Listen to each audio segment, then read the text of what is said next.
Exclusive बातचीत में BJP सांसद दिनेश लाल निरहुआ ने सपा पर जमकर निशाना साधा। दिनेश लाल ने कहा कि सपा अब समाप्तवादी पार्टी हो गई है। साथ ही उन्होंने कहा कि सपा अब परिवार तक ही सिमट कर रह गई है।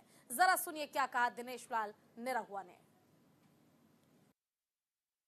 नमस्कार, मैं हूं रामेंद्र चौबे और हमारे साथ इसमें मौजूद हैं भोजपुरी के सुपरस्टार दिनेश लाल निरहुआ जी, जो आजमगढ़ के सांसद भी हैं। 2019 में चुनाव हार जाने के बाद इन्होंने लगातार जनता के बीच में रहा है और जनता के बीच में जाकर के काम किया है, जिसका परिणाम इन्हें जो 2022 में देखने को मिला और यहाँ के सांसद बने। 2022 में चुनाव जीतने के बाद इन्होंने जनता के बीच लगातार काम किया है। लगातार काम करने के लिए समझिए कि मानो आजमगढ़ में विकास की गंगा बहा दी हो, उसी के आधार के पर ये आजमगढ़ के जनता के बीच में जा रहे हैं और 2024 की तैयारी कर रहे हैं। इनके सामने हैं धर्मेंद्र यादव, जो कि समाजवादी पार्टी के प्रत्याशी हैं। उनके साथ कैसे टक्कर दे रहे हैं, आइए इनसे हम सारी बातों पर चर्चाएं करेंगे। सर, सबसे पहले तो न्यूज इंडिया चैनल में आपका स्वागत है। बहुत बहुत धन्यवाद जी। और आपने खुद ही बता दिया कि हम लोग कैसे मुकाबला कर रहे हैं जी, क्योंकि हमारे सामने जो लड़ने आए हैं वो लोग 19 में जीते तो भी भाग गए जी, 22 में हारे तो भी भाग गए जी, और आजमगढ़ में कभी नजर नहीं आए जी जी। आज अगर आप धर्मेंद्र यादव से पूछेंगे कि आप 22 में हारने के बाद कई दिन आजमगढ़ आए, तो वो बताएंगे कि मैं नहीं आया जी।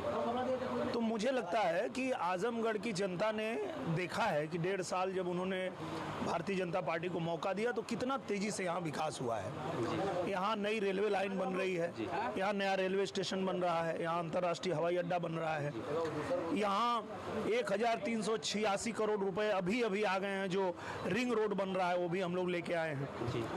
तो ये सारी चीजें जो हम कर रहे हैं आजमगढ़ में, आप अगर कभी धर्मेंद्र जी से मिलिएगा तो पूछिएगा कि आप यहाँ अगर सांसद बन गए तो क्या ये कर पाएंगे आप?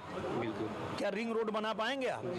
ये तो ये चीजें तभी हो पा रही है ना जब आजमगढ़ सरकार के साथ गया है, और सरकार के साथ रह के जब मोदी जी का सांसद यहाँ जीता है तो वो जो चाहिए वो आजमगढ़ में करा लेता है।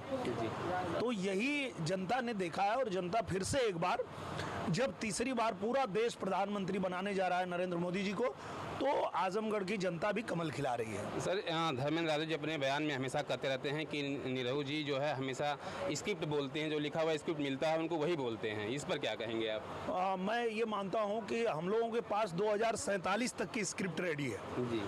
हम लोग इस देश को विकसित राष्ट्र बनाना चाहते हैं, और कैसे बनाएंगे पूरी स्क्रिप्ट हमारे पास है जी। ये थे दिनेश यादव निरहुआ जी, हमारे साथ अपने विचारों को रखा।